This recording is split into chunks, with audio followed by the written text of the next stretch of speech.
sont beaux, hein. Ouais, ils sont beaux. Ils sont beaux. Petit micro. Alors, on avait une première question. Allez-y, Olivier. Vous avez arrêté, un premier arrêt 14 et 15 décembre à l'aéronef. Et le démon de midi vous a bien repris pour reprendre? Asseyez-vous, hein. Asseyez-vous. Je peux prendre celui-là? Asseyez-vous, vous serez mieux quand même. Ah, faut vous asseyer, ouais. Ah oui, d'accord, pardon. Ouais. Voilà. Comme ça, c'est plus... Est-ce que je peux me permettre de... Alors, on a arrêté, ouais, effectivement, on a arrêté en 2012. Je pense qu'on pensait avoir fait le tour de la question. Et puis, il faut dire aussi que pendant plus de 20 ans, on était quasiment 200 jours par an sur les routes, entre 80 et 120 dates par an. Et je pense qu'à un moment, il y a vraiment eu un coup de fatigue. Et je pense que, pas fâché, mais on avait du mal. C'est-à-dire que si on avait envie de dire les mêmes choses, on ne savait plus le dire de la même façon. Dans les compos, ça devenait un peu besogneux. Et puis bon, on s'est dit, c'est peut-être le moment, quoi. Et puis, un peu plus de 5 ans après, on s'est retrouvés à l'occasion d'une fête de départ d'un copain. On a eu du plaisir à répéter des morceaux, à se marrer. Et puis, il y a les copains qui nous ont dit, ça serait quand même marrant qu'il faut faire ci un truc. On a répété. Et puis, et nous voilà. Et vous sortez un nouvel album à cette occasion. Cathy, vous vouliez demander pourquoi ce... Oui, pour toi, ce nouvel album, mais aussi, je voulais vous demander, c'est par rapport à vos inspirations, comment vous faites, parce que vos chansons traitent vraiment d'énormément de thèmes, donc vous êtes plusieurs, et comment vous faites pour centraliser les idées et au final se décider sur un thème qui va figurer sur un album? Comment vous gérez le collectif, en fait Oui, comment vous gérez le collectif dans la création? Oh là. Disons que on a coutume de dire que Marcel, on est un collectif de divergence. On s'est réunis parce qu'on était d'accord sur rien. C'est pas vrai. Comme ça, du coup, on avait beaucoup de choses à se dire. Voilà. Tu vois, non, mais c'est vrai. Réellement, il y a plein de sujets de discorde et c'est ce qui est riche dans notre relation quelque part. Et puis sur les sujets, l'inspiration, ça part de l'actualité, Marcel, c'est un peu la grande aventure de monsieur et madame nous tous, hein, avec les difficultés qu'on a tous pour garder la tête hors de l'eau, avec les coups qui pleuvent, avec les politiques menées par les cadors, là, et etc., quoi. Donc c'est vrai qu'on réagit un petit peu à tout ça, et puis aussi à ce qu'on vit au quotidien, l'amour, c'est ça, tu vois, l'amour, effectivement, clairement l'amour, quoi. Ouais, l'amour, quoi. Effectivement, quoi. Vu que tu as des questions sur l'amour, toi, ou pas? Je sais pas, j'ai jamais fait. T'as jamais fait. Bon, je t'expliquerai. Non, mais c'est vrai, on n'a pas répondu à ta question. Si, ça va quand même. Si. Non, mais ce qu'on peut dire, c'est que Franck, c'est lui qui écrit les textes. Donc, c'est facile d'être d'accord avec lui-même. Mais en général, il nous propose des thèmes, des idées. Il voit si ça prend. Si ça prend pas, il range où il doit, dans son cahier de poésie. Et puis si ça passe, il a écrit en général un quatrain. Et puis si ça passe, il en fait plus, quoi. Ouais, il y a les accroches, c'est ça, quoi. Il y a des accroches, des thèmes un petit peu, puis on voit un petit peu, on expérimente, puis on essaie de trouver quel est le climat musical qui peut vraiment le mieux habiller le propos, quoi. Voilà. Oui, parce que je peux enchaîner. Oui, allez-y. Parce qu'en fait, là, pendant que vous attendiez, on a pu entendre quelques chansons en avant-première de votre futur album, hein, c'était bien ça. Et oui, ça a l'air bien d'ailleurs. Et en toute apparence, on a été plusieurs à remarquer que c'était un peu un style différent sur certaines chansons. Je vois, il y a Laurent qui a remarqué que c'était un thème plutôt disco. Il y a une chanson effectivement qui est assez rigolote là, qui est une espèce de rap disco chanté en patois. Alors c'est étonnant, hein, évidemment. En patois boulonnais, c'est important. Patois maritime, ouais. Qui n'est pas le même patois que Dunkerque. Non, mais effectivement, ouais. Pourquoi cette chanson, tiens, intéressant. Comment elle est née cette chanson? En vérité, c'est une relecture d'un classique. C'est une chanson qui s'appelle Shame and Scandal in My Family. C'était une chanson beaucoup chantée en rocksteady dans les années 60, repris fin des années 60 par les Surfs, par Sacha Distel. C'est devenu et ensuite plus tard par Madness en anglais. Et donc c'était Oh papa, quel malheur, quel grand malheur pour moi. Et donc je trouvais ça amusant de prendre un petit peu ce canevas et de l'imaginer à la sauce boulonnaise avec le patois. Je crois que ce qu'on aime bien dans ce patois, c'est qu'il y a plein de poésie, quoi. C'est vraiment, en tout cas, celui que je connais, le patois maritime, il y a quelque chose de très imagé. Il y a une expression qu'on aime bien, c'est « je suis des greillailles ».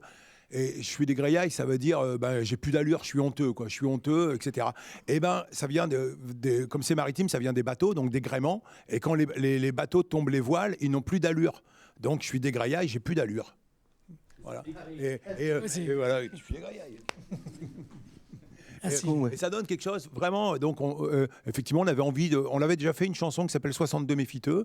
Et puis là, il y a eu envie de renouer un peu avec le patois. Ce qu'on peut dire, c'est on était parti sur la chanson originale et puis on s'est dit ce serait bien qu'on fasse aussi notre propre musique dessus.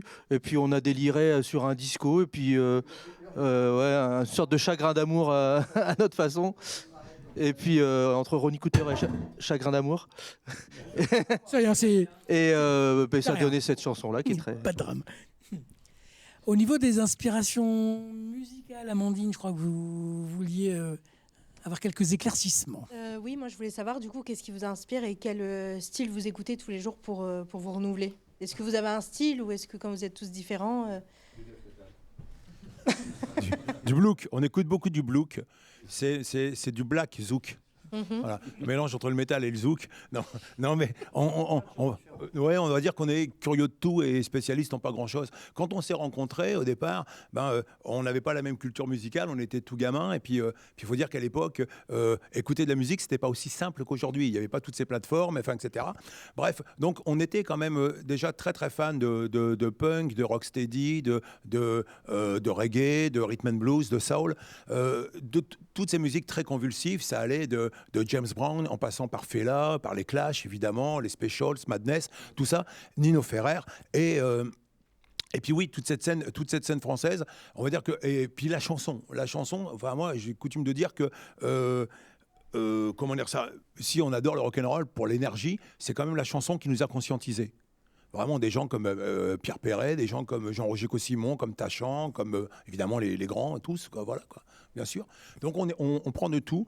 Et puis, ouais, mais il y a besoin que les musiques un peu dansantes, quand même, chaloupées, quoi, c'est sûr. Ouais. Si tu fais pas danser les filles, et un peu, voire énervé, ouais. Okay. Parce qu'il y a un chanteur qui court toujours dans le tempo, donc il faut jouer plus vite que le chanteur. Du batteur. Attends, à moi de dire un truc. Non, mais on n'a jamais réussi à s'arrêter à un style. On ne se voit pas faire 15 albums de reggae ou 15 albums de pop. On ne se pose pas. Voilà, exactement. Ouais, puis je crois que d'ailleurs c'est pour ça aussi, quoi. Le nom Marcel et son orchestre, c'était de prendre le nom volontairement le plus populaire, même un peu qui faisait un peu balochard, et de dire méfiez-vous des apparences. C'est ça l'idée. Mais aussi parce que, enfin, on voyait tous ces groupes punk, tous ces groupes reggae, et en les écoutant, on trouve que il y avait comme s'il y avait un cahier des charges, comme s'ils étaient obligés d'obéir à certains thèmes, obéir à un certain vocabulaire, une attitude. Les groupes de reggae, tu avais le sentiment d'entendre Yessa, Yairi, Babylone dans toutes les chansons. Les groupes punk, on avait le sentiment qu'il fallait dire contrôle mental, camisole, etc. Enfin bref. Et donc on trouvait ça ennuyeux, quoi. Donc on avait envie de rire de tout ça, quoi. Et le rap français qui est la nouvelle chanson, paraît-il. Et le rap aussi, ouais, bien sûr, quoi. Le problème, c'est qu'il y a toujours les pionniers qui font des choses assez étonnantes, hyper inventives. Et puis derrière, il y a les suiveurs qui malheureusement, souvent imitent mal les premiers, quoi, vraiment. Philippe, vous avez une question? Ouais, j'avais une question. Je voulais savoir comment vous choisissez les chansons qui font l'objet d'un clip, par exemple. Parce qu'il y a des chansons à clip et des chansons pas à clip. Idéalement, on aimerait bien que toutes les chansons soient des clips parce qu'on s'amuse bien à faire ça, quoi. Maintenant, c'est un budget, un clip. Donc, on doit négocier avec les partenaires et en l'occurrence avec la maison de disques. Et c'est un peu la maison de disques qui dit « Ouais, on a écouté l'album, on trouve que celui-ci, il est vraiment bien. » Et puis comme on est bien élevé, on dit bah ouais, voilà. Comme ils sont tous bien, de toute façon, c'est pareil. C'est eux qui mettent les sous. Quelque part, c'est un avis extérieur. Ça fait du bien aussi de savoir. Nous, on est dedans, donc on va avoir un. Voilà. C'est bien de se laisser les extérieurs le faire. Et vu qu'on n'est pas d'accord. Au moins. Effectivement, c'est pas mal que ce soit arbitré par d'autres. Parce que nous, ça prendrait des semaines. Là, pour le dernier album, il y a des clips Alors, oui, on a démarré avec un clip qui s'appelle, enfin un titre qui s'appelle Stigmatisez-moi. Donc là, voilà. Et ensuite, donc vendredi soir, sort un second clip qui s'appelle Quand on sait pas dire non. Qui raconte quoi, cette chanson? On la chantera après, tu verras. C'est un mec qui dit oui à tout, si tu veux. Non, c'est toutes les situations merdiques dans lesquelles on peut se retrouver quand on sait pas dire non. Ah Quoi. Voilà. Et il y en a quelques-unes. Stigmatisez-moi, je vous ai vu réagir à Cathy. Vous la connaissez cette chanson? Oui, je l'ai entendue plusieurs fois sur une plateforme légale. Vous pouvez prendre vos micros aussi. Oh, pardon. Oui, donc, j'ai entendu plusieurs fois Stigmatisez-moi sur une plateforme légale. J'avoue que j'aime beaucoup. C'est dansant, c'est gai. Je l'ai même mis ce matin sur mon éco-spot en me préparant dans la salle de bain. Donc, j'aime bien ça. C'est une chanson qui rentre très facilement dans la tête. Et je pense que c'est le signe d'un bon titre. Pour moi, on l'espère. Mais là encore, c'est vrai qu'au départ, c'est aussi le canevas de Déshabillez-moi, quoi, quelque part. Quoi. Oui. Mais c'était amusant justement d'utiliser ça parce qu'aujourd'hui, on parle de déconstruction. Donc, il y a toutes ces attaques contre le patriarcat, contre le virilisme, tout ça. Donc, il y a plein de choses très juste là-dedans et nécessaire. Et donc, c'est un combat qu'on soutient, clairement. Après, c'est pas parce qu'on est soutien d'un combat qu'on doit accepter tous les excès et les débordements de certains combats. Et donc, là-dessus, je pense qu'on avait envie de dire qui aime bien châtie bien, quoi, à travers cette chanson. Donc, parce que moi, ce qui m'a dérangé dans pas mal d'affaires autour de ces violences, c'est que il y avait un discours qui disait « Ouais, mais la justice fait pas son boulot ». Et nous, notre réponse, on en parlait entre nous, c'était de dire « Est-ce que c'est la justice qui fait pas son boulot ou la justice qui a pas les moyens de faire son travail ?» Donc, dans ces cas-là, donnons-lui davantage de moyens pour faire son travail, faisons en sorte qu'il y ait plus de personnel. Et parce qu'à un moment, tu dis « Ok, donc la justice fait pas son boulot, tu la remplaces par quoi, la justice? Par la vindicte populaire, par la justice expéditive ?» Là, c'est pas progressiste, là, c'est bien facho comme discours, quoi. Et donc, c'était ça aussi, la chanson, d'avertir un peu sur les dérapages possibles. Vous avez eu beaucoup de réactions sur cette chanson? Oui, il y en a qui l'ont pris premier degré, clairement. Donc, il y a des personnes qui ont commencé à nous dire « Ouais, qu'est-ce que c'est, Marcel retourne sa veste, vous êtes anti-woke maintenant, etc. » Et on a envie de dire « Mais lisez le texte. » Une des phrases du départ, c'est « Puisque la cause est juste ». Et donc, tu dis « Ok, donc puisque la cause est juste, pourquoi se donner la peine ?» Avant, tu dis « Non, justement, quoi. Quand la cause est juste, pour que la cause soit bien servie, il faut faire attention à comment on la sert. » Autrement, à un moment, la cause, elle perd en crédibilité, quoi. Oui, il parle bien. Mais c'est vrai que c'est un sujet délicat, en plus, il faut reconnaître. Clairement, bien sûr. Ouais. Et puis après, nous, quelque part, on n'a pas, dans cette histoire...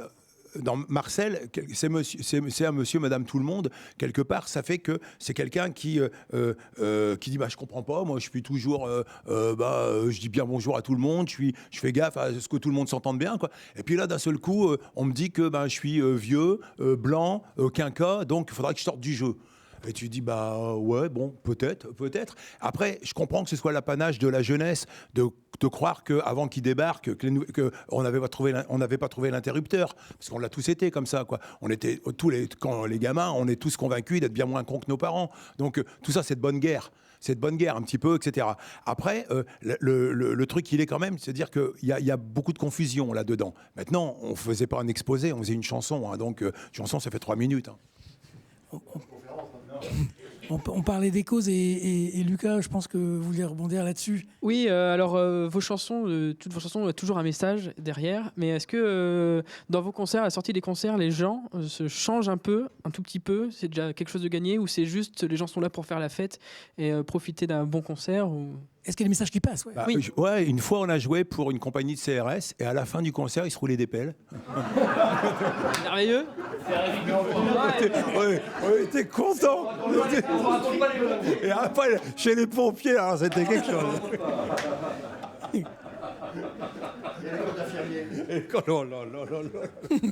Non, mais...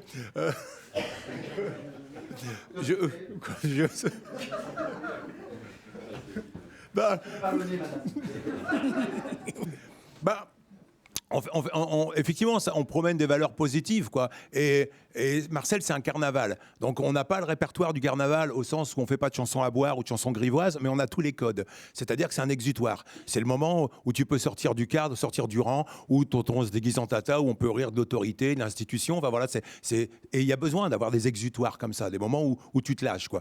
Donc, je pense que c'est des concerts où on peut se libérer.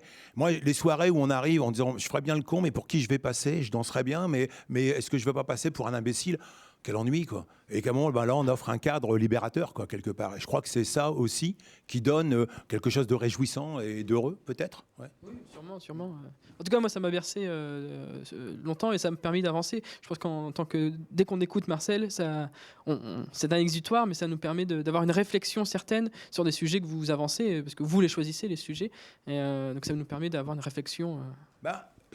On est convaincu d'une chose entre nous, c'est qu'il n'y a pas de chanson innocente. C'est-à-dire qu'il y a des gens qui disent ça, c'est un texte engagé. Moi, je ne sais pas bien ce que ça veut dire. Au sens où des chansons d'amour sont des textes engagés. Quand Sardou chante « Je vais t'aimer », à faire pâlir tous les marquis de Sade, à faire rougir les putains de la rade, à faire trembler les murs de Jéricho, je vais t'aimer. Qu'est-ce qu'il est en train de dire, Michel ? Il est en train de dire à sa copine, tu vas prendre cher. T'as intérêt à pas avoir une craquette en papier crépon. Et c'est ultra violent en vérité, quoi. Et pourtant, c'est une chanson d'amour, tu vois. Et donc, ça prouve bien que c'est pas innocent, même une chanson d'amour, quoi. Clairement, il y a une chanson d'amour de Jean Ferrat, une chanson d'amour de Claude François, etc. Ça dit absolument pas la même chose. Il y a une chanson sur l'album qui s'appelle Maudit Karma, qui est pas innocente non plus. Elle raconte quoi? Ah oui. Ouais, alors Maudit Karma, c'est l'histoire d'un gars, il meurt. Bon, ça, jusque-là, c'est classique, ça arrive tout le temps. Et puis, il meurt, et puis il est réincarné. Il paraît que c'est possible. Et le gars, il est réincarné en chat, donc déjà les boules, quoi, tu vois, et en chat de Marine Le Pen, quoi. Donc, et là, c'est la double peine, quoi, pire cauchemar, etc. Enfin bref, puis elle le tripote, enfin tout ça, enfin, l'horreur, quoi. Voilà. Et donc, effectivement, quoi. Mais à travers ça, c'était amusant de dire que, il y en a plein aujourd'hui qui lissent leurs propos, qui se font aimables, qui se font délicats. Mais c'est pas parce que tu caches la fachosphère, c'est pas parce que tu caches un petit peu les messages bien dégueux qui sont plus là. Tu peux mettre la poussière sous le tapis, mais la poussière est encore là. Tu peux mettre le père sous le tapis, mais le père et l'ombre du père est encore là. Faut pas déconner avec ça. Il y a des causes que les Marcel ont défendues et qui ont changé vos vies aux uns et aux autres, pour certains. Vous êtes quand même beaucoup moins idiot que avant de nous entendre. Je dois rien dire. On prend quelques points de QI à chaque fois qu'on écoute. On va vous enlever la facture. Ah merde. On m'a dit que j'avais 16 en QI. Je crois que c'est la seule discipline où j'ai la moyenne. Oui, moi j'avais une petite question sur un concept que vous aviez et que je crois que vous avez toujours, puisque j'ai entendu, c'était les 3D. Danse, déconne, dénonce. Dénonce, je l'entends fort. Et peut-être que vous allez nous montrer d'autres des 3D, la danse et la déconne. Pour l'instant, on n'a fait que parler, quoi, c'est sûr, quoi. Donc, si tu arrives à faire danser des gens rien qu'en parlant, t'es fort. C'est votre slogan depuis le début ? Ouais, il y a un moment qu'on le traîne, ouais, c'est clair, clairement. Non, mais c'est sûr. Mais la danse, si, tu vois, tout à l'heure, quand on disait nos sources d'inspiration sonore, quoi, tu vois, donc ça va de James Brown en passant par les Specials, par Madness, par Fela, par, oui, on oublie Prince, quoi. Je vais le dire. Le boss.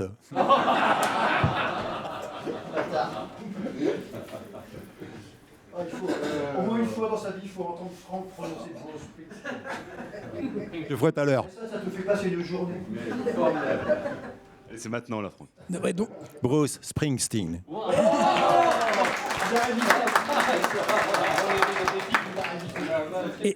Et facile quand on révise. Et sur la question de Didier, c'est toujours d'actu, ce slogan, il est toujours là. Clairement. Ouais, non, c'est sûr, quoi. Et puis déconne. Ouais, je crois vraiment, quoi. C'est-à-dire que puisqu'une chanson, tu vois, ça fait. ça fait 3 minutes, et ben, il y a un angle à prendre. Et nous, on a toujours eu peur, en tout cas, on ne veut pas avoir le côté un peu binaire, le bien, le mal, le vrai, le faux, celui qui a tort, celui qui a raison. En tout cas, ça ne marche pas. Et donc, en 3 minutes, tu ne peux pas faire une démonstration, un exposé, thèse, antithèse, synthèse. Donc, l'humour ou la déconne, c'est aussi un moyen d'amener les choses sous un angle qui est adapté à ce format chanson. Et puis, je crois aussi que...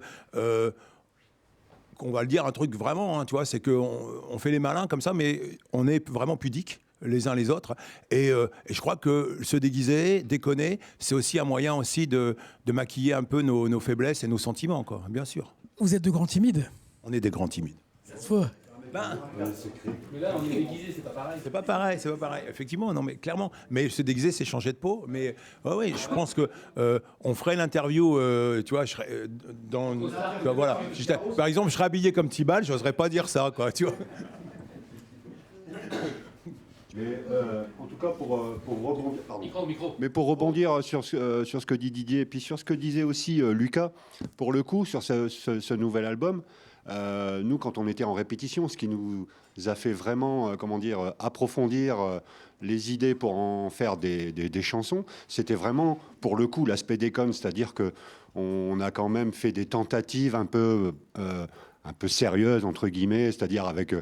voilà, on va chercher des accords et puis une mélodie pour la chanson, etc.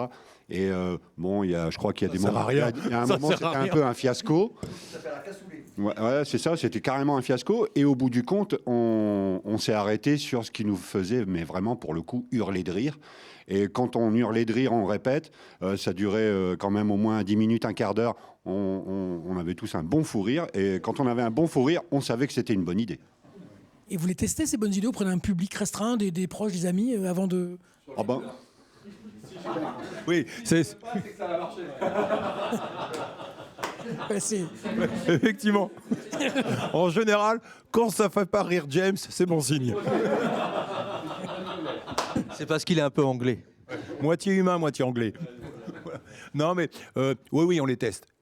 Obligatoirement, quoi. C'est sûr, on a quelques potes à qui, quand on commence à maqueter un peu, on commence à faire écouter, faire sentir, bah voilà, quelqu'un comme Didier Super, c'est quelqu'un à qui j'ai envoyé les maquettes pour avoir son avis, parce qu'on se connaît depuis tellement longtemps, voilà, ça me semblait important d'avoir son retour, surtout qu'il y avait 12 ans qu'on n'avait pas fait de disque, et je voulais quand même que des potes, etc., me disent si ça tenait la route, quoi. Patrick, on vous a pas encore entendu. Et après, Cathy, vous vouliez... Allez-y, Patrick. Patrick, et puis après, Alors moi, c'est une question à propos du Main Square. Vous allez participer cette année. Pourquoi ce festival plutôt que d'autres Parce qu'il paye bien. C'était les seuls à vous prendre? Parce qu'il veut de nous. C'était les seuls. Ouais, déjà, non, mais bon, on a le tourneur, enfin, on a un tourneur, voilà, quand même, sûr, et on lui donne nos disponibilités, et puis à partir de là, on a toute notre confiance pour travailler. On a défini ensemble une sorte de règlement, quelque part. C'est un cahier des charges, c'est-à-dire qu'on fait pas mal on soutient pas mal de luttes, on a pas mal de concerts, notamment on a un concert au moment en juin dernier, les combats contre la réforme des retraites. Donc, on a organisé un gros concert à Saint-Sauveur avec plein de copains, etc. Donc là, ça coûte des ronds d'organiser tout ça. On y est de notre poche. Et heureusement que sur certains concerts, on est bénéficiaire pour pouvoir réinjecter dans des actions. Voilà, c'est un peu le deal, clairement. Et donc, il faut prendre l'argent où il se trouve, quoi. Après... Puis honnêtement, pour tout dire... on est méfiant parce qu'on les a tous fait, ces gros festivals, mais franchement, là, le taulier du Main Square, le patron, là, c'est un gars bien. C'est vraiment quelqu'un, tu vois. C'est pas parce que il bosse pour une multinationale que lui est pas bien. Et je trouve qu'il fait bien son taf. Et on avait fait un concert pendant le Covid, à la sortie du Covid, avec l'aide du Main Square. Et on a rejoué après, il y a un an, Lens. Et il nous avait dit, on vous programmera sur la grande scène si vous avez un nouvel album. Et on les a pris au mot. Et il a tenu sa promesse. Et puis quelque part, nous, on a toujours aimé les grandes fêtes populaires. D'ailleurs, il y en a moins auparavant, mais finalement, c'est davantage en Bretagne qu'on a explosé. C'est-à-dire qu'il y avait les mardis de Morgat, les jeudis du port à Brest, il y avait quantité d'événements gratuits comme ça pendant les périodes estivales en Bretagne, et on y a beaucoup joué. Et donc c'était marrant parce que tu avais à la fois le petit quepon, tu avais les personnes âgées, tu avais toutes générations confondues qui venaient s'amuser, c'était gratuit, il se passait quelque chose, les gens venaient. Et même à Boulogne, on a commencé un peu comme ça, et ça m'a beaucoup plu. Moi, l'idée de jouer dans un squat ou pour ma communauté, ça m'ennuie un peu, ça. Franchement, on joue pour tout le monde. Et donc au Main Square, il y a des gens qui vont venir, qui viennent pas nécessairement pour Marcel, ils vont venir pour Mika, ils vont venir pour M, pour plein d'autres artistes. Et puis ils vont devoir entendre des gros mots. C'est bien. Et ce ne sera pas la seule date dans la région cette année. Hein. Il y a d'autres concerts dans la région. Oui, il y a d'autres concerts en région, clairement. Il y a eu énormément de demandes. Donc déjà le 1er mars, on teste l'album, on le joue au Black Lab à Wascal, donc on le joue en intégrale, on va essayer ça. La seule fois que ça sera joué en intégralité. C'est vrai. Après, on va faire une liste où on va garder 4-5 morceaux du nouvel album et puis répartir un petit peu les anciens morceaux. Là, ce sera ou plus, mais là, ça sera vraiment la seule fois, quoi. Ouais, c'est clair. Vous les mélangez avec les tubes. Vous allez jouer à Boulogne. Oui. Disons que, c'est ça. Il y a eu beaucoup de demandes, et puis on s'est dit, on est une région extrêmement peuplée, quoi. C'est vrai que entre le Boulonnais, entre l'Avesnois, entre l'Audomarois, le Dunkerquois, enfin le Douaisis, c'est déjà des identités, des territoires hyper importants. Donc il y a eu beaucoup de demandes, et on s'est dit comment on fait. Et donc on se devait quand même de faire un truc à Boulogne, quoi. Ça c'est obligé, quoi. Mais à Hasbrook, on n'y avait jamais joué, par exemple. Ouais, et puis là c'est une nouvelle équipe, et puis ils essaient de bien relancer le centre culturel André Malraux. Ils font un bon boulot, donc si on peut aider, on y est, quoi. Le concert que vous évoquiez, Covid avec le Main Square, c'est la sortie du Covid à Bollard. Ouais, c'est ça. Il était très émouvant, ce concert. Ouais. Il a une place à part dans votre cœur, ce concert-là, où il vous a marqué particulièrement? Déjà, on a été plutôt très flattés. On était le seul concert à avoir une jauge de plus de 1000 personnes, je crois 2000 personnes. Ils avaient organisé une dizaine de concerts, il y en avait 5 sans aucun public. Et ça, je peux vous dire que c'est pas super marrant. L'année précédente, on en avait fait un sans public. C'est pas le plus chouette, pas le plus fun de ce qu'on a fait. Mais les conditions étaient un peu rudes. Hein. Et donc il y avait eu 5 concerts sans public, 4 concerts avec une jauge de 100 personnes, je crois. Et nous, à Bollard, une jauge de 1000. Et là, c'était l'explosion. Moi, j'avais oublié un truc, et c'est-à-dire qu'en février 2020, donc on revient en décembre 2017, etc. Donc 2018, on fait 15-18 dates. 2019, on fait un peu de dates. Puis en février 2020, la maison de disques, elle ressort le catalogue, et puis on se dit, on sort une compile avec des inédits, et on fait l'Olympia. Et on sort de l'Olympia, il y avait plein de dates prévues, et puis finalement, il y a eu le Covid. Et ça a duré quand même 1 an et demi pour les groupes. Hein. Parce que donc février 2020, Bollard c'est juin 21, et juin 21 on était encore distancés, quasi 2 ans. Ouais. Donc c'était énorme, quoi, le temps où on n'a pas pu faire notre boulot, quoi. Ouais. Parce que là on va fêter les 5 ans du confinement, et justement c'est une période qui vous a particulièrement marqué. Enfin fêter, commémorer. Enfin, on va fêter la fin du confinement, on va dire. C'est sûr, quoi. Si, mon chien adorait, quoi. Franchement, quoi. Beaucoup promené mon clébard. D'ailleurs, il y a eu des cloques. Moi, je devrais m'autoriser à sortir. Ah ouais, oui. Tu sors? Ouais, non. Celui-là, tu sors. Cathy, vous aviez tout à l'heure une question. Oui, j'avais une autre question. En fait, vous avez dit quelque chose qui m'a fait penser à ça. Quand vous parliez de vos costumes, j'ai connu un clown, un ami qui était clown, et en fait, il était absolument incapable de faire ses performances s'il n'avait pas sa tenue de clown. Et vous, à chaque fois qu'on vous voit, vous avez vos propres tenues. Est-ce que vous vous sentiriez assez désinhibé si vous faisiez un super concert en jean t-shirt, par exemple? Ça ne nous a pas posé de problème de le faire en costume le dimanche, là, quand il y a eu une tournée, là, justement, cette dernière tournée, avant qu'on s'arrête, on avait fait une tournée où on était tous un peu en costume. Dans la question de Cathy, c'était quand même un costard. Oui, non, mais en civil, on n'est pas les mêmes. on était un peu en civil quand même. Oui, mais on était quand même un petit peu déguisés, franchement. Bon, il n'y a que toi qui habilles comme ça dans la rue. Hein. Bon, il me va encore. Un peu bidingue. Bidingue aussi, ça, il s'habillerait peut-être un peu comme ça, quoi. Ah ouais, moi je vais à la banque comme ça. C'est pour ça qu'il a jamais de prêt. Ni de fringues. Si vous deviez vous contenter d'un accessoire, ce serait les cheveux, la perruque, c'est quoi? On s'est jamais posé la question. Non, Non, disons que non, c'est la surenchère qui donne quelque chose de joli. Tu sais que ça prend des heures à avoir la négligée. Et ces nouvelles tournées, nouvelles tenues, pas pour Bouli, je crois pas. Non. Non. Non, je n'ai pas changé. Ça te va encore? Ouais, ça va encore, je rentre encore dedans. Problème de serre-tête, il y avait pas un vol de serre-tête. Ah, ouais. Alors, c'est quoi cette histoire? Alors, l'histoire. Non, c'est des serre-têtes comme ça, on n'en a pas eu beaucoup. Enfin, à un moment, on a eu une petite aide de la région qui nous en a offert une vingtaine, mais c'était dans les années 90. Et avant la guerre. Et voilà, et c'est vrai que ça fait partie complète de mon personnage, et j'arrivais à la fin. Oui, de mon personnage. Enfin, quand même un peu. Et j'arrivais à la fin des. Parce qu'à force, ils tiennent plus de la même manière. Et les cheveux, ils partent dans tous les sens, c'est l'enfer. Enfin, on parlera maquillage plus tard. Mais oui, il m'en restait qu'un, et qu'on m'a subtilisé sur scène. Je vous jure. Tenez-vous bien, on me l'a subtilisé. Alors heureusement, aujourd'hui, à l'époque des réseaux sociaux, etc., le monde est venu à ma rescousse, à mon secours, et depuis, j'en ai eu tout plein. Rassurez-vous, tout va bien. L'original est revenu aussi. Et l'original est revenu. Parce que maintenant, on a des caméras de vidéosurveillance sur scène. Ça bip quand quelqu'un nous sur quelqu'un.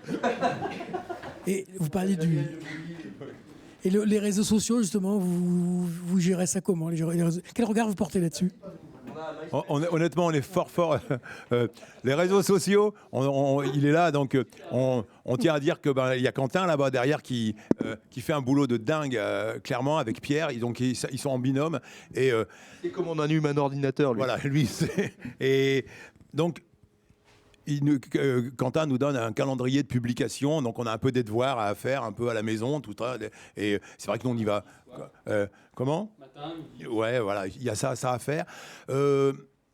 Perso, il y a des choses qui me font marrer, et ce côté devoir-obligation, ça fait chier, clairement. Ouais. Non, mais au sens où je considère que Marcel, on existe sur scène et en dehors.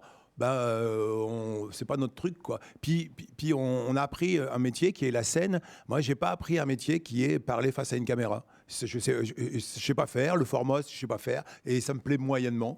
Et puis ce côté parler à sa communauté, et puis publier, dire aujourd'hui j'ai mangé 3 frites, trop délire. Enfin, oh là là, mais quel ennui. Et puis tout ça, ça bouffe quand même de l'énergie à dégueuler, quoi. C'est-à-dire qu'on met des data centers, des machins, on fait tourner des moteurs, des turbines, on pollue de façon inconsidérée uniquement pour publier des choses inutiles. Et en général, c'est pas que 3 frites. Et c'est pas que 3 frites. Non, et donc, je trouve qu'il y a de l'abus là-dessus. D'ailleurs, avec les organisateurs, je trouve que ça devient pénible parce que maintenant, il y a les organisateurs qui te disent voilà, on a mis la billetterie en route. Donc, il faut que vous publiez une vidéo pour dire qu'on a mis la billetterie en route. Il faut publier une deuxième vidéo pour dire que finalement, relancer un peu. Tu dis, mais c'est pas notre boulot, ça, les mecs. Votre boulot, vous avez des chargés de com, etc. Vous, les organisateurs, c'est à vous, à l'intérieur de vos salles, de faire le nécessaire. Et maintenant, ça devient le boulot des artistes. Et je trouve que c'est chiant. Franchement, ça m'agace, quoi. Ça, vraiment, ils n'aiment pas le faire. Donc, on le fait de bonne grâce parce que on a un copain qui sait vraiment arrondir les angles. Il insiste lourdement. Voilà. Puis il nous donne il donne des carambars à Tibal. C'est comment nous amadouer. Mais ouais, mais c'est pas excitant, quoi. Ça. Vraiment. Il y a des gens qui le font très bien, hein, vraiment. Mais nous, on s'y est moyennement intéressés. Une petite question, alors Philippe, Didier, Olivier. Non, justement, face aux réseaux sociaux, tu disais que la réaction du public, c'est ce qui vous porte certainement, c'est ce qui vous intéresse aussi de partager avec votre public et de donner, mais pour recevoir aussi. Oui, et puis on est vraiment les artistes live, quoi. C'est-à-dire que nous, notre métier, c'est la scène. Tu vois, comme des copains comédiens, ils disent filmer une pièce de théâtre. Je sais pas, quand on regarde une pièce de théâtre à la télé, ça rend rien. C'est pas fait pour. C'est pas fait pour. Et comme un concert rock à la télé, c'est pas fait pour, c'est chiant la plupart du temps. Et on en a regardé plein parce qu'on avait beaucoup d'heures à tuer dans les tournées en camion ou dans le bus à mater les vidéos. bon, bah, c'est pas souvent qu'on trouve ça épatant, quoi. Vraiment, c'est pas souvent. Et donc, il y a un plaisir avec le live, ça remplacera jamais. Et donc, on a vu aussi pendant le confinement certains groupes qui commençaient à laisser entendre qu'on pouvait faire des concerts un peu interactifs. Et tu étais chez toi, et puis à la limite, tu as même un coursier qui t'amenait la pizza de l'artiste que tu aimes bien. Enfin, à un moment, tu dis, oh là là, mais non, jamais, quoi. S'il vous plaît, tombez pas là-dedans, quoi. Tombez pas là-dedans. Non, la vie, c'est sortir, quoi. C'est être dehors, quoi. Ça fonctionne encore à Liévin, il y a eu beaucoup de monde. Ouais. Parce que vous attendiez pas autant de monde, presque, je crois. Non, c'est sûr. Non, vraiment. Non, on s'était dit à Liévin, voilà, si on a 2005, au début, on avait mis la jauge à 2005. On s'est dit, ça serait super bien, vraiment, comme un gros aéronef, quoi. Et puis, on s'est dit, là, c'est complet, là, les amis. Et puis là, ça pousse un peu. Qu'est-ce qu'on fait? On met à 3000. Non, il faut mieux mettre à 3005. Ah bon? Puis alors après, ça a été, à 3005, ça va pas le faire, là. Et puis à chaque fois aussi, donc, qu'on avait atteint l'objectif, on rajoutait des invités. Alors, donc, tu avais le producteur qui disait, ouais, mais là, si à chaque fois tu me rajoutes des invités, moi, j'ai pas de bénéfice, quoi. Et tu dis, tu vas pas perdre de sous, t'inquiète pas. Ouais, mais puis donc, on rajoutait des invités, etc. Et puis, comment? Invité sur scène, ouais, c'est clair. On avait, tu vois, au départ, on avait imaginé effectivement avec Didier Super, puis finalement, on a appelé Picon Mon Amour. Derrière, on a appelé Émeric Lompré, Douli, le pape de la Très Sainte Consommation, l'église de la Très Sainte Consommation, Hervé Villard en surprise, qui j'oublie, les Circassiens, Fredo Desog, Mourad de la Ruquette. Et puis finalement, on a appelé toute la famille, quoi, plein de potes. Puis après, ça faisait des nuits d'hôtel, ça faisait plein de trucs. Et puis on a dit, non, mais au-delà de 6000, ça marche pas. On arrête vraiment là, parce que on n'avait pas la configuration, mettre des écrans, c'est pas notre truc non plus. On voulait que ça reste humain, quoi, vraiment. Ouais. 6000 personnes, c'est incroyable après 35 ans de carrière. Comment vous l'avez vécu, ça? On était contents. C'est super. Il y a tellement, souvent, pour ce genre d'événement, on se met la pression, on attend le truc avec impatience, vivement qu'on y soit. Et puis, ça passe, c'est comme une balle. Dont je parle assez fort, t'inquiète. Voilà, non, il y a beaucoup d'attentes, mais ça passe très très vite. Phénomène bizarre. Je pense que je ne suis pas le seul à ressentir ça. On est sorti de ça, on s'est dit, waouh la vache, c'est passé comme une balle, les copains. Alors qu'il y a eu oui, il y a eu presque 3 heures de show. Et puis, avec l'idée aussi, la difficulté pour ce genre d'événement, c'est-à-dire qu'on a plein d'invités, donc ça rentre, ça sort, etc. Il faut présenter, etc. Il faut dire coucou, merci. Donc c'est garder un rythme. Donc l'appréhension, elle était un peu là-dessus, sur comment garder le rythme. Donc on n'a pas le temps de stresser plus parce qu'il y a vraiment en tête des repères en se disant là, il faut que à ce moment-là, il faut qu'on en soit là, il faut que ça soit comme ci, comme ça. Finalement, on a beaucoup un timing, un temps en tête, quoi, vraiment. Ouais. On parle du temps, ça fait déjà à peu près 40 minutes qu'on discute, qu'on échange. Oui, non, on n'a pas terminé, rassurez-vous. J'allais vous relancer. Si vous avez une nouvelle question. Oui, j'ai une nouvelle question. Cette fois-ci, c'est pas par rapport au contenu de vos albums, c'est par rapport à la pochette de vos albums. Il y a eu plusieurs pochettes qui ont été faites par des dessinateurs, dont Bon Shit Bon Genre qui a été faite par Charb. Et déjà, est-ce qu'on peut avoir une petite idée de la pochette du prochain album? Ah. Du prochain album? Enfin, du nouveau. Oui, de l'album. Oui, parce que je ne l'ai pas encore vu, j'avoue, peut-être. Non. Je suis la seule à ne pas encore avoir vu cette photo. Mais c'est un spécial pour toi. Alors, cet album. Il va être dédicacé par tout le monde pour toi. Il sort, cet album sort vendredi. D'accord. Et donc, effectivement, on a demandé à Julien Solé de dessiner la pochette. Donc, il y a un lien un peu avec le côté Usual Suspect, etc. Le côté, parce que par rapport au titre Stigmatisez-moi, le côté, on est venu en prendre plein la gueule un petit peu dans le principe. Donc ça, il trouvait que l'idée et ça collait. Et donc, nous coller au mur avec toute notre fatras, toutes nos références. Et Julien, donc c'est le fils de Jean Solé, un des créateurs de Fluide Glacial. Et donc, il y a un gros lien, évidemment, entre Marcel et la BD, bien sûr, quoi. Et Julien avait déjà fait la pochette du live. Il avait fait Youpi Groovy et Vic Crazy Sexy Show. Et donc, on avait envie de rebosser avec lui. Puis avec son père, Jean, il avait fait Si t'en revoyons Renat, vraiment.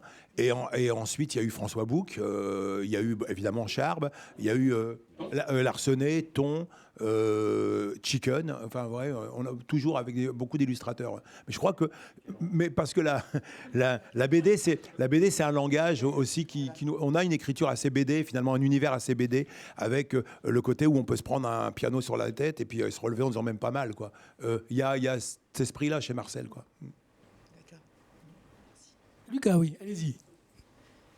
Alors, bon, j'étais pas né, mais il y a 40 ans, on faisait des... Non, mais j'étais pas né il y a 40 ans. Désolé. Moi non plus. Ouais, je sais, on est de la même année. Non, du coup, il y a 40 ans, on faisait des concerts pour vendre des albums. Maintenant, c'est un peu moins ça. Est-ce que vous avez fait un album pour refaire des concerts ou alors vous faites encore des concerts pour vendre vos albums? C'est une bonne question. Je l'ai pas compris. Monsieur. Si je vois ce que tu veux dire. Effectivement, c'est compliqué, quoi, l'économie du disque. Ce qui est sûr, c'est qu'on n'a jamais écouté autant de musique qu'aujourd'hui. Ça, c'est plutôt heureux. Se dire que la musique circule absolument partout. Maintenant, tu vas chez le coiffeur, tu vas dans n'importe quel centre commercial, etc. Tu as de la musique. Dans l'ascenseur, il y en a absolument partout. Je ne sais pas si on en écoute, si on en entend. Donc, c'est peut-être déjà un distinguo à faire. Ensuite, même en termes de consommation, c'est-à-dire que quand c'était en physique, tu vois, en CD, il se vendait, d'après ce qu'on m'a dit, 3 disques par an par famille française. Donc en moyenne, à 15 € le disque, il y avait 45 € qui est dépensé chaque année pour acheter de la musique dans chaque famille française. Aujourd'hui, avec les plateformes Deezer, Spotify, on est passé de 45 € par an à 120 € par an. Donc, c'est-à-dire qu'à 10 balles par mois, l'abonnement Deezer ou Spotify, fois 12 mois, 120. On passe de 45 à 120. Et pour autant, les artistes n'ont jamais été autant ubérisés. Nous, chaque Marcel mettait 20 centimes d'euros dans sa poche par CD ou album vendu. On avait un excellent contrat. Tous les 5 disques vendus, on gagnait 1 €. Ça paraît dérisoire, mais c'était un excellent contrat. Aujourd'hui, pour mettre 1 € dans nos poches, c'est, je ne dis pas de conneries, 350 000 écoutes sur Deezer ou Spotify. Vous imaginez? Donc la question, c'est de se dire où va l'argent. Mais c'est comme tout. C'est-à-dire qu'il y a des gens qui créent des applications et puis, ils font tout pour eux. Voilà, je prends 98% puis je te laisse les miettes. Et leur discours, c'est de dire, bah ouais, mais tu sais pourquoi tu vends des disques ou pourquoi on écoute ta musique? Parce que tu es dans ma vitrine. Et notre réponse, nous, c'est de dire, non, tu sais pourquoi ta vitrine, elle est attractive? Parce qu'il y a plein d'artistes dedans. Si ta vitrine était vide, tu gagnerais pas un rond. Donc là, tu te fous de la gueule du monde. Mais bon, il y a un système qui s'appelle le capitalisme et les plus cruels gagnent toujours dans ce système-là.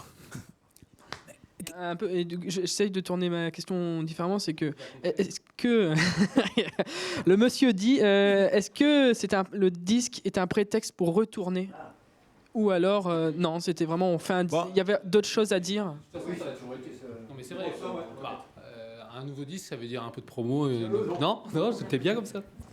Non, mais ça l'a toujours été. Enfin, quelque part, nous, on a toujours vécu sur le live, sur le fait de faire des concerts et pas des albums. Les albums, c'est vrai que ça a aidé pour retrouver de nouveaux concerts, etc. De ce côté-là, ça n'a pas vraiment changé pour nous. Non ? Oui. Non, après, quand on regarde un petit peu, tu vois, parce que nous, les chiffres, on l'a pas trop regardé. D'ailleurs, on aurait dû, certaines époques, on ne serait pas là. Mais ouais, c'est un groupe qui, sur la distance, on a vendu plus de 500 000 albums. Quoi. Donc c'est vrai que pour un groupe de rock en France, c'est plutôt vraiment bien, vraiment. C'est vrai que les premiers, on restituait, on a fait des albums avec ce qu'on donnait sur scène. On a pris plein de titres qu'on jouait sur scène et on les a mis sur disque. Le premier, un peu le deuxième. Et puis ensuite, on a quand même composé, à partir du troisième album, peut-être même qu'on a trop pensé studio. Sur Un pour tous, chacun ma gueule. On a vraiment pensé arrangement, etc. Et on s'est dit, c'est pas grave si on peut pas redonner cette énergie ou ce truc-là sur scène. Ça sera autre chose. Et après, on a trouvé un compromis, en quelque part. Mais c'est vrai que on a fini par prendre vraiment du plaisir en studio. Vraiment, à faire naître les morceaux, c'est devenu quelque chose d'assez éclatant. C'est pas la chose la plus réjouissante, un studio, toi, c'est chacun son tour, ça prend un temps fou, etc. C'est long. Bon, bref. Mais maintenant, je crois qu'on a du plaisir en rentrant en studio. À composer, c'est devenu quelque chose d'assez heureux, quoi. Vraiment. Ouais, mais c'est quand même la récréation, les concerts. Ah, mais c'est sûr. Mais c'est ça, bien sûr que oui. La scène, c'est la récompense. C'est-à-dire que, mais pareil, quoi. C'est-à-dire que une poésie dans un livre, si une poésie n'est pas clamée, elle vit pas. Pour qu'une poésie vive, comme disait Léo Ferré, hein, il faut la clamer, quoi. Et une chanson, pour qu'elle vive, il faut qu'elle soit chantée, quoi. Mais il y a autre chose. Même pour nous, on a besoin d'excitation, on a besoin de nouvelles choses à jouer. C'est clair net. On en a besoin. Là, on a senti qu'on était arrivé à une sorte de routine un peu quand même. Et on a besoin de nouvelles choses pour être de nouveau excité. C'est clair net. Voilà. L'intelligence artificielle et la musique, vous en pensez quoi? Nous, on préfère la connerie naturelle. Oui, c'est ça, la bêtise naturelle. Ben oui. Depuis toujours. Vous avez déjà testé chante-moi quelque chose en mode Marcel et son orchestre? Non, j'ai un copain qui l'a fait, qui m'a montré il l'a fait à la mode Renault. C'était absolument hallucinant. Alors, évidemment que l'intelligence artificielle peut synthétiser tout ce qui existe sur Renault. Donc, il y aura une chanson à la Renault, mais sans nouvelles idées, puisqu'elle va utiliser elle va recycler les idées qu'avait déjà utilisées Renault, et qu'à un moment, le travail de l'artiste, c'est d'amener des nouvelles idées. Donc, je ne sais pas quoi penser. Moi, je pense que, effectivement, si c'est réellement au service de l'humanité, d'accord. Maintenant, si c'est pour faire des plans de licenciement et pour nourrir, comme d'habitude, ceux qui veulent se goinfrer, bah oui, ça va être redoutable, quoi. On le sait. Mais d'ailleurs, Spotify, je ne sais pas si vous avez vu, quoi, ils ont fait un truc absolument dingue. C'est-à-dire qu'ils ont utilisé l'intelligence artificielle pour créer des titres qu'ils ont mis sur leur plateforme. Et comme ça, ils sont ayant droit. Ça veut dire comme ça, les sous, c'est pour eux. Ouais. Ils s'auto-alimentent. Comment ? Ils s'auto-alimentent. Ouais, et puis, je voulais rebondir quand même, parce que Lucas, il pose des questions super intelligentes quand même, je trouve.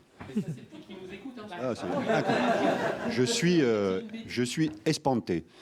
Il y a une chose aussi qui est notable, en tout cas chez nous aujourd'hui, dans ce qu'on ressent quand on prend la route, etc., même quand on est allé en studio faire cet album, c'est qu'on vit un espèce de détachement. C'est-à-dire que tout ce que Franck t'a expliqué, notre fonctionnement avant, c'est-à-dire qu'il fallait, avant, on se produisait nous-mêmes, on avait notre société avec notre manager, on s'éditait nous-mêmes, etc. On produisait nos albums nous-mêmes. Aujourd'hui, tout ça, c'est terminé. On est un groupe presque comme des débutants, en quelque sorte, parce que on ne produit pas nos albums nous-mêmes, etc. Et aujourd'hui, surtout, la grande différence, elle est dans le fait que on ne fera plus les tournées qu'on faisait avant avec 80, 100 dates, 150 dates, des kilomètres dans tous les sens à travers la France, etc. On vit un espèce de détachement. C'est-à-dire c'est pas qu'on est moins impliqué, mais on est peut-être un peu moins responsable de tout ce qui est production, administratif, pognon, contrat, tout ça. Tous les trucs ennuyeux, en fait, on est beaucoup moins dedans. Et on est beaucoup plus maintenant dans le fait de rire, de profiter des concerts, profiter des moments qu'on passe ensemble avec le public, entre nous, les studios, etc., etc. Enfin, on a une espèce de détachement, non pas qu'on soit moins professionnel dans la manière de faire, mais moins sérieux. Enfin, détaché, quoi. Une charge mentale détaché, qui a baissé d'un cran. Un peu. Ça, il en faut un. Un patron, il en faut un, c'est normal. Est-ce qu'il y a d'autres questions là parmi nos lecteurs, lectrices désignés? Moi, j'en avais une, mais ça va peut-être clore aussi les questions. C'est sur votre tombe, quelle sera l'épitaphe que vous allez mettre? Ah bah, il y a un copain qui les a fait. Eh bien, chacun. Ah oui. Ici. Non, il y a un épitaphe que j'aimais bien, c'est celui de Groucho Marx. C'est parti de rien, je suis arrivé à rien, mais tout seul. Moi, ce sera à tout de suite. Non, moi, j'ai pas l'intention de mourir. Ah ouais. Je veux dire, ici, jouis. Voilà. Bien. Alors, peut-être pour pas terminer sur cette question un peu tristounette, est-ce qu'il y a une question dans le public, peut-être quelqu'un parmi vous qui n'était pas dans les... Madame allez-y, hein, faut pas hésiter. Petite question. Alors, allez-y, madame. Peut-être le choix de votre déguisement. Pourquoi monsieur est en dame? Voilà, pourquoi vous êtes déguisé comme ça? Ah, ouais. Effectivement, pourquoi Bouli est en dame? C'est carrément ça. Non, mais Exactement en ça. général, mais surtout lui, parce que ça se remarque plus que... Ouais, je peux rien, moi. Voilà. C'est le premier concert que j'ai fait avec les Marcel. J'étais rentré depuis 2-3 jours à tout casser. Et je leur ai dit, moi, je veux bien jouer avec vous, mais j'ai pas de fringues. Donc, ils m'ont dit, oh, t'inquiète, on s'occupe de tout, pas de problème. Et puis, à l'époque, ils avaient une hygiène intime, comment dire, plus qu'hasardeuse, voilà. Et ils mettaient toutes leurs fringues dégueulasses là dans une grande malle. Et puis au moment de monter sur scène, ils ouvraient la malle, ils prenaient les trucs qui puaient le moins, et puis ils partaient. Et donc, donc je suis arrivé le dernier, donc j'ai regardé ce qui restait. Il restait que des robes qui puaient aussi. Hein. Et donc voilà, je me suis retrouvé là-dedans. Et puis visiblement, ça m'a plu. Donc en fait, votre déguisement, c'est du hasard, quoi. Vous n'avez pas choisi... Oui. C'est-à-dire que effectivement, on n'est pas costumé. C'est-à-dire que, alors, effectivement, James, un petit peu différent parce qu'il y a un personnage de lapin, mais on n'est pas costumé. C'est-à-dire qu'on n'est pas en Batman, on n'est pas en Tarzan, enfin, on est déguisé. Et donc, c'est-à-dire que on récupère. Des fringues n'importe où, dans les placards, chez la grand-mère, au secours populaire. Enfin, c'est vraiment tout ce qu'on voilà, tout ce qui traîne comme ça, c'est l'idée. Et puis le côté, on fait en sorte que ce soit pas sorti, c'est plutôt rigolo. Mais à travers ça, il y a aussi on va dire, bon, il y avait l'idée de se marrer en s'habillant comme ça. Puis après, de dire que nous, on était endorsés par le Secours populaire français, ça voulait aussi dire qu'on voyait arriver plein de groupes qui montaient sur scène et c'était les ambassadeurs de certaines marques de fringues. Il y a eu Korn, par exemple, qui était endorsé par Adidas, il y avait des groupes qui étaient... Et là, on trouvait que ça devenait dingue. Dingue que les mecs qui chantent l'anticapitalisme et puis finalement, ils montent sur scène sponsorisés par des grandes marques. Et ça devient... énormément de groupes aujourd'hui en sont là. Je trouve que ça pue quelque part. Et donc nous, on aimait bien la jouer. Écoutez, voici la collection automne-hiver Marcel et son orchestre. C'est-à-dire que vous faites pas avoir par la mode. Vraiment, vous faites pas acheter des fringues hors de prix, quoi.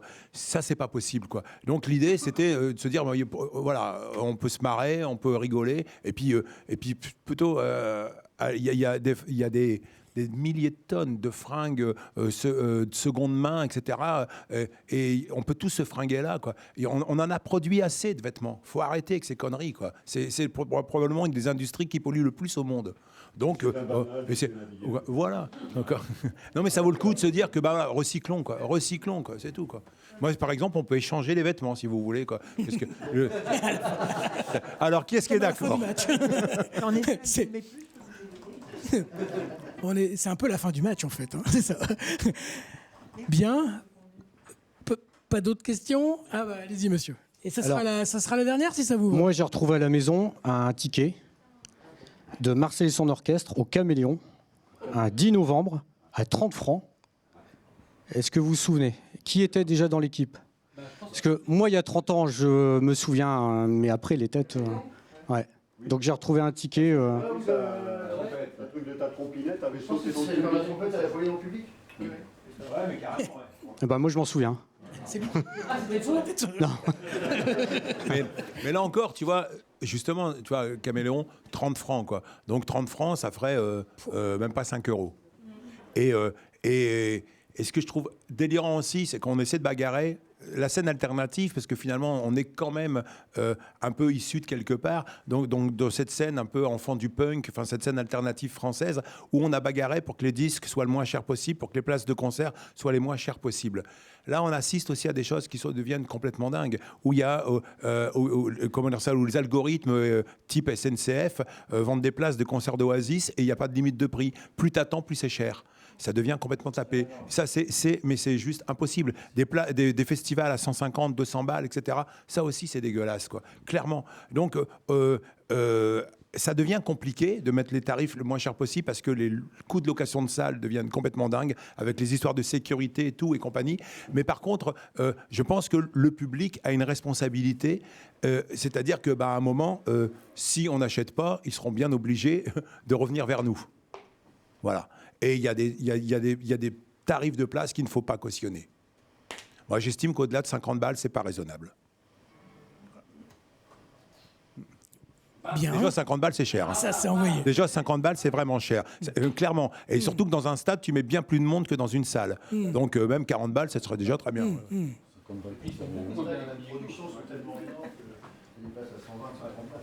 Oui, moi, je voulais juste vous demander, avant de former le groupe, est-ce que vous vous connaissiez tous l'un à l'autre? Pas tous, mais oui. Ouais, je pense. Non, moi, je connaissais Bouli. Ouais. Nous, on connaissait son frère.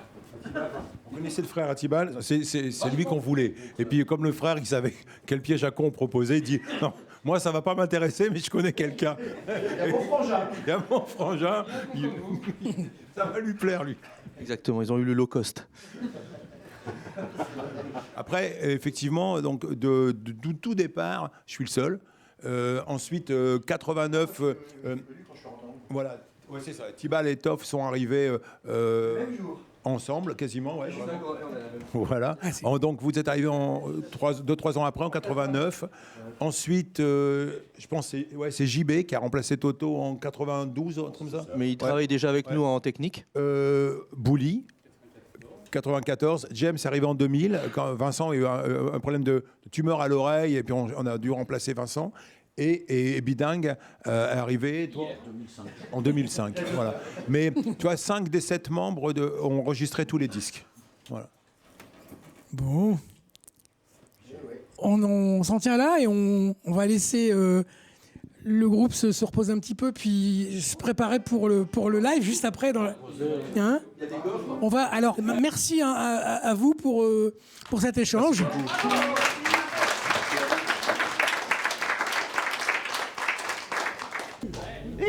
Alors, bonjour à tous encore.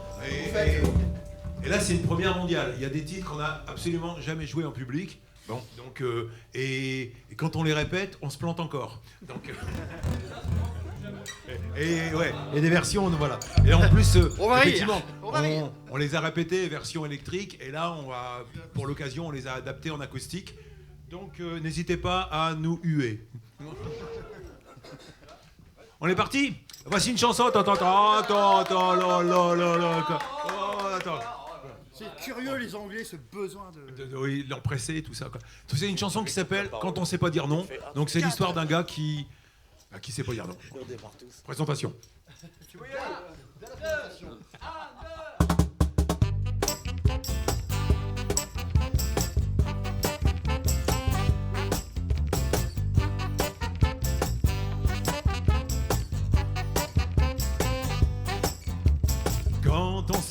Quand on sait pas dire non, on accompagne Christine au concert d'Indochine. Quand on sait pas dire non, on héberge un copain qui ramène ses 2 chiens. Et on garde pour les vacances les 3 chats de Laurence. On doit toujours ramener le copain trop bourré. Quand on sait pas dire non, les témoins de Jéhovah viennent même pisser chez toi. Quand on sait pas dire non, les phrases commencent tout le temps par ça ne dérange pas. Me remplacer, me dépanner, de faire un petit détour, de terminer, de ranger, de finir le dossier, me servir de couverture, me prêter ta voiture. Je peux y aller? C'est à toi. Ok. Texas Rangers dire qu'il suffit d'un regard pour que le monde entier comprenne qu'il faut pas faire chier. Non, pas faire chier. Dire qu'il suffit d'un regard pour que le monde entier comprenne qu'il faut pas faire chier. Chuck Norris. Chuck Norris.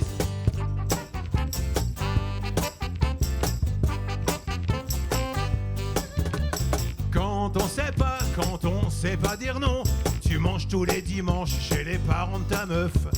Quand on sait pas dire non, le soir de la finale, lance Manchester City, tu laisses Sophie choisir l'inspecteur Barnaby avec une infusion Calmant Serenity.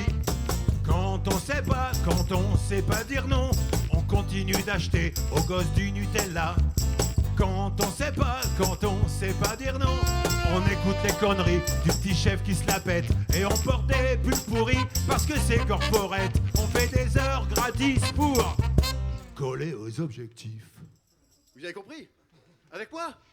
Texas Rangers, dire qu'il suffit d'un regard pour que le monde entier comprenne qu'il faut pas faire chier. Non, non, non, non, pas faire chier. Dire qu'il suffit d'un regard pour que le monde entier comprenne qu'il faut pas faire chier. Chuck, Chuck, Chuck Norris. Chuck, Chuck, Chuck Norris.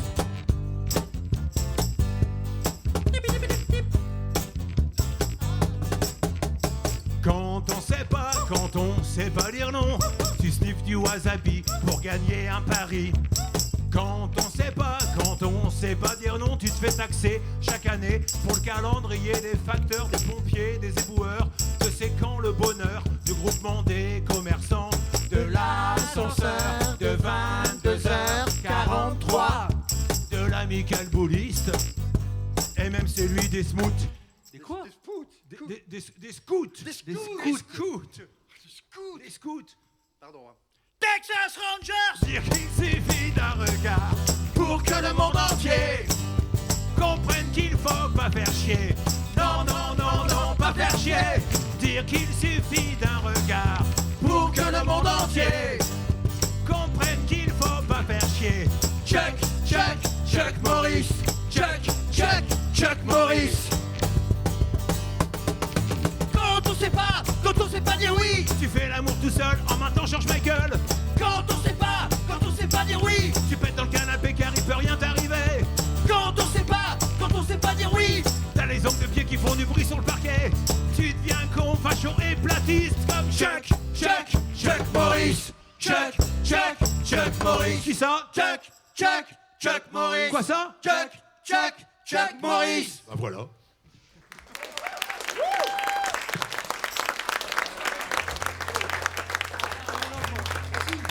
Merci bien. Une chanson, c'est maintenant c'est Bertrand et c'est un gars qui dans un supermarché arrive pas à se décider. Alors après celui qui sait pas dire non, il y a celui qui arrive pas à se décider. Voilà. Voilà, c'est donc Bertrand.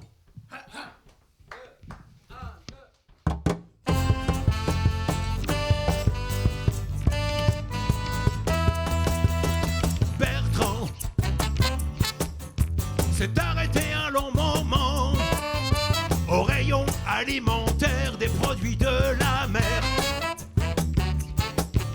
Cet homme calme et instruit, consommateur averti, n'achète pas à la légère les produits qu'il ingère.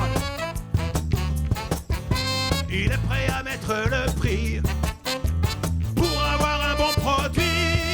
Tout ça n'est pas rassurant. Tout ça n'est pas, non, n'est pas rassurant. Tout ça n'est pas, non, n'est pas rassurant. Tout ça n'est pas appétitissant. N'est pas appétitissant. Parmi 50 propositions, comment choisir un bon saumon? Que faut-il privilégier avant de se décider? Les filières responsables, les conditions d'élevage, salage, fumage, épaisseur des tranches, tout peut peser dans la balance.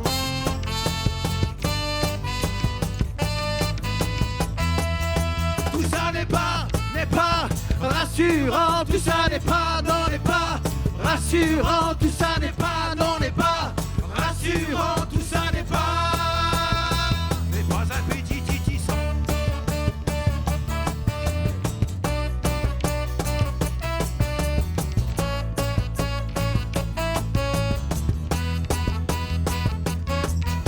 Sur l'emballage écrit en grand, comme un argument convaincant, on lit le nom des saloperies qu'ils ont enlevées du produit. Et en caractères minuscules, 40 noms qui se bousculent ne suffisent pas à rassurer un client déjà inquiet. Tout ça n'est pas rassurant, tout ça n'est pas, non, n'est pas rassurant, tout ça n'est pas, non, n'est pas rassurant, tout ça n'est pas appétitissant. N'est pas appétitissant.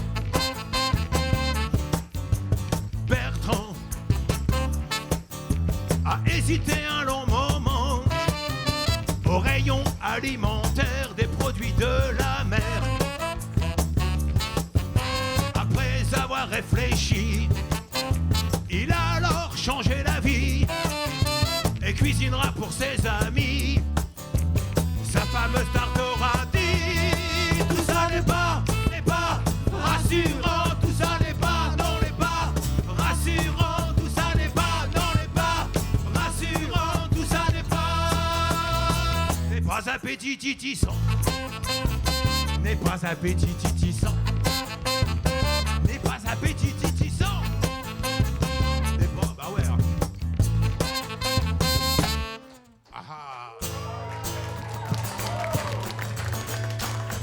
Imaginez qu'on a pris les substances. Imaginez qu'on a consommé quelque chose d'avarié. Et il nous arrive un truc de dingue.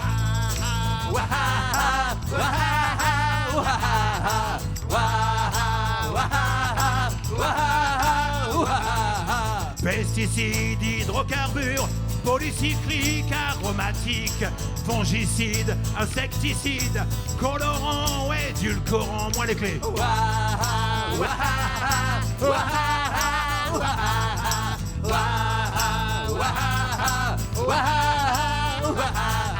Glutamate, polyphosphate, antibiotiques ou métaux lourds, parabènes, ibuprofène, allergènes, oxyde d'éthylène de mouton.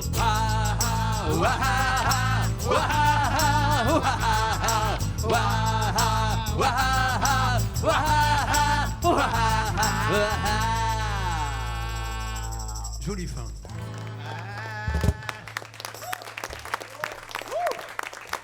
Merci beaucoup.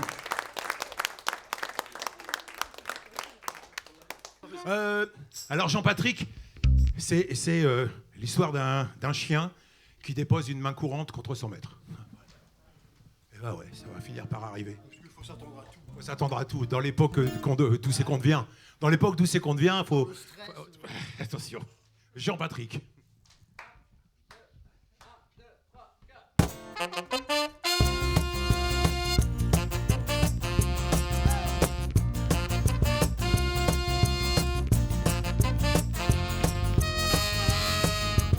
Jean-Patrick, mon petit chien, boité depuis quelques jours. Je me suis dit c'est l'embonpoint qui doit lui jouer des tours. Avec du Dr Strange, a dit qu'il était fichu. On n'a plus les pièces de rechange, c'est un modèle qui se fait plus. Pour celui que j'aimais tant, j'ai été sur les réseaux. Je voulais trouver un traitement, j'ai regardé des tutos. Avec des vétérinaires soufflant dans des tubes en verre, comme fallait faire des lavements. Il m'a regardé méchamment. Moralité, comme le disait Philippe Duflo, que tout le monde appelle Léon. Moralité, moralité, fais du bien un bonnet, il te rendra un paix.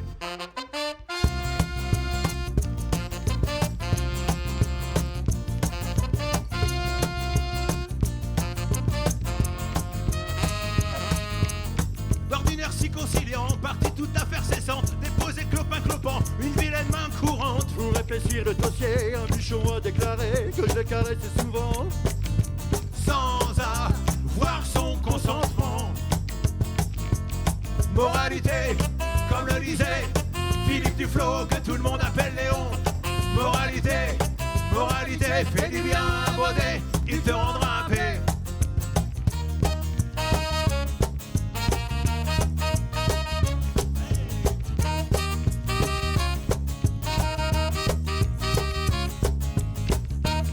Le lendemain matin, j'étais pour tous les journaux, le salaud le moins que rien, qui torturait son animal.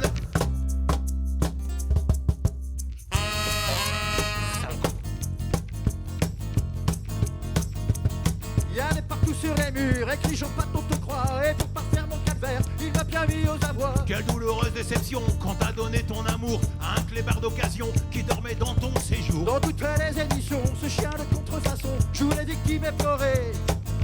C'est un type fort de café. Moralité, comme le disait Philippe Duflo, que tout le monde appelle Léon. Moralité, fais du bien, baudet, il te rendra un paix. Moralité, comme le disait Philippe Duflo, que tout le monde appelle Léon. Moralité, fais du bien, baudet, il te rendra un paix. Merci.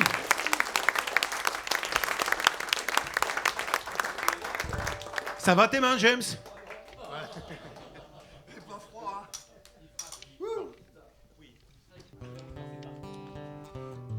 Alors juste une petite question. Est-ce que certaines ou certains d'entre vous ont déjà entendu parler des peluches ombilicales? Qui c'est? Un professionnel de santé, peut-être. Est-ce qu'un professionnel de santé a déjà entendu parler des peluches ombilicales? Lucas, c'est un intellectuel, il va savoir. Il est intelligent. Bah oui, il était intelligent. Attends, il n'y a personne qui est concerné par ce truc? T'as presque ton bac. Attends. Normalement, c'est tout le monde, presque. Bah normalement, c'est tout le monde. T'as encore une maladie, Ah. personne n'a pas. Bon, eh ben on va vous chanter ça. Venu un petit peu du Grand Nord canadien.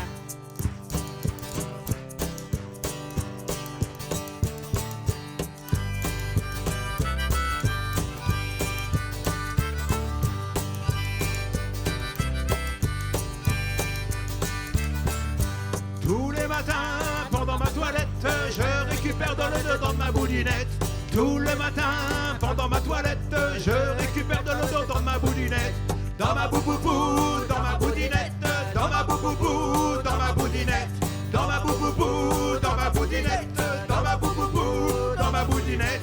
Une curieuse accumulation qui remplit le trou de mon petit bidon. Une curieuse accumulation qui remplit le trou de mon petit bidon. Dans ma bouboubou, dans ma boudinette. Dans ma bouboubou, dans ma boudinette. Dans ma bouboubou, dans ma boudinette. Dans ma bouboubou, dans ma boudinette. Intrigué, je me suis questionné. J'ai étudié et j'ai alors trouvé que les nounous qui bouchent mon canal abdominal s'appellent peluche ombilicale. Que les nounous qui bouchent mon canal abdominal s'appellent peluche ombilicale. Dans ma bouboubou, dans ma boudinette. Dans ma bouboubou, dans ma boudinette. Dans ma bouboubou, dans ma boudinette. Dans ma bouboubou, dans ma boudinette. Dans ma bouboubou, dans ma boudinette. Dans ma bouboubou, dans ma boudinette. Dans ma bouboubou, dans ma boudinette. Dans ma bouboubou. Dans ma boudinette.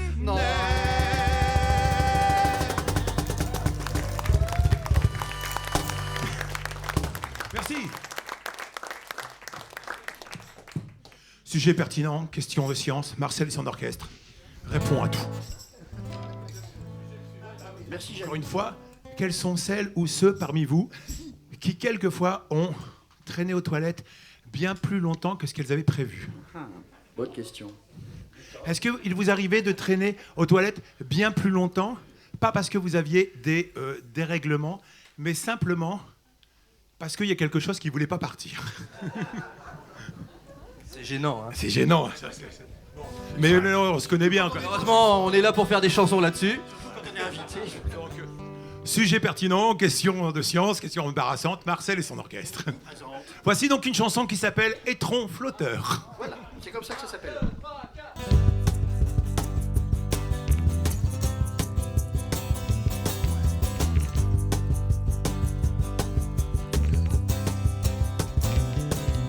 Je peux pas rester davantage, elle va se demander ce que je fabrique. Je devais faire qu'un petit passage, mais là ça devient critique. Faut que tu partes maintenant. Faut savoir dire stop. La maman de grâce attend que je libère la place. Mais si elle tombe sur toi, qu'est-ce que je vais devenir moi?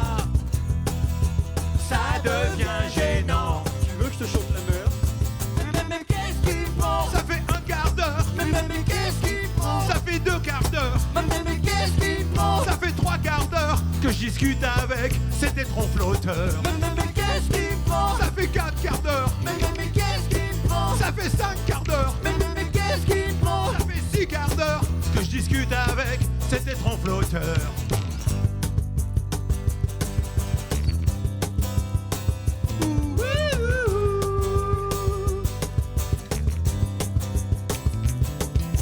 Saleté, pourquoi tu sabotes mon joli parcours sans faute? J'avais fait tellement d'efforts pour dîner chez Micheline Dior. faut que tu partes maintenant.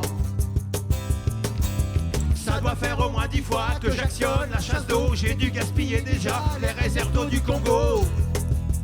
Ça devient gênant. Mais qu'est-ce qu'il prend? Ça fait un quart d'heure. Mais qu'est-ce qu'il prend? Ça fait 2 quarts d'heure. Mais qu'est-ce qu'il prend? Ça fait 3 quarts d'heure que je discute avec cet étron flotteur. Mais qu'est-ce qu'il prend? Ça fait 4 quarts d'heure. Mais qu'est-ce qu'il prend? Ça fait 5 quarts d'heure. Mais qu'est-ce qu'il prend? Ça fait 6 quarts d'heure que je discute avec cet étron flotteur. Quelle histoire!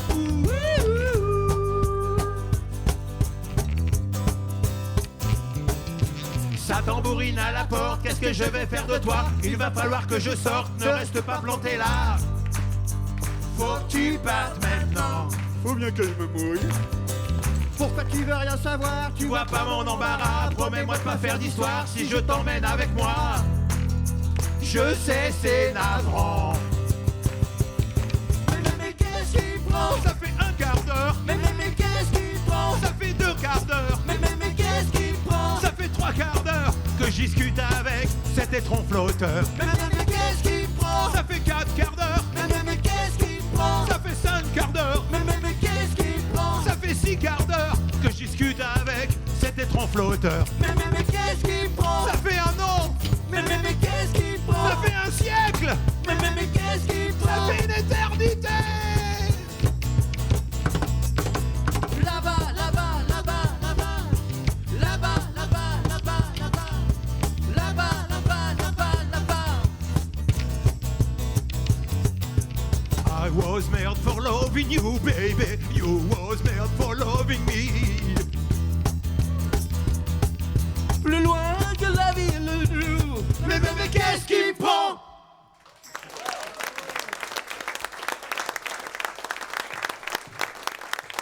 Merci.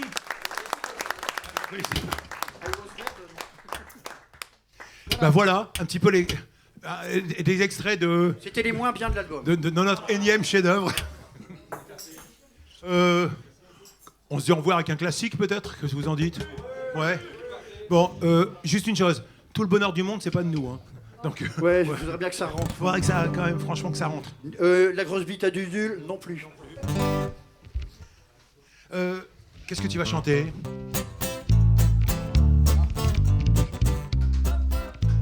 Antisocial. Un peu plus fort. Pas mal.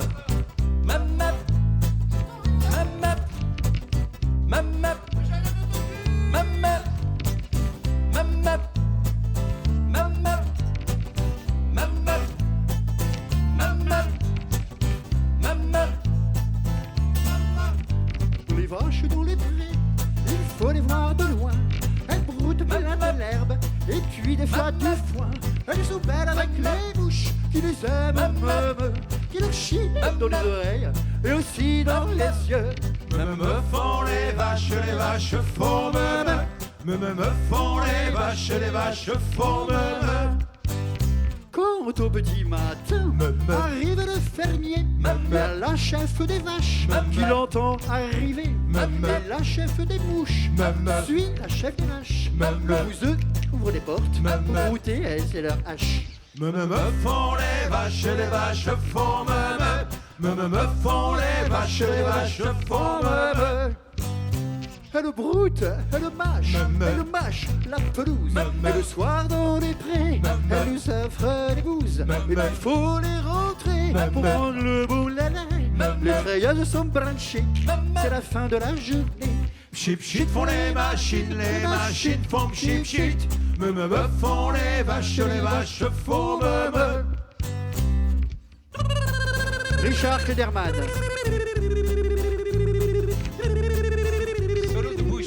Il y a un organe. Aïe aïe aïe. Oh, on ne draie pas les mouches, car elles n'ont pas de lait. Et puis que les treillasses, ça ne sait pas voler. Mais les vaches qui n'ont pas de lait, on leur coupe la bite. C'est ce que t'as chez McDo. Et puis bon appétit. Me font les vaches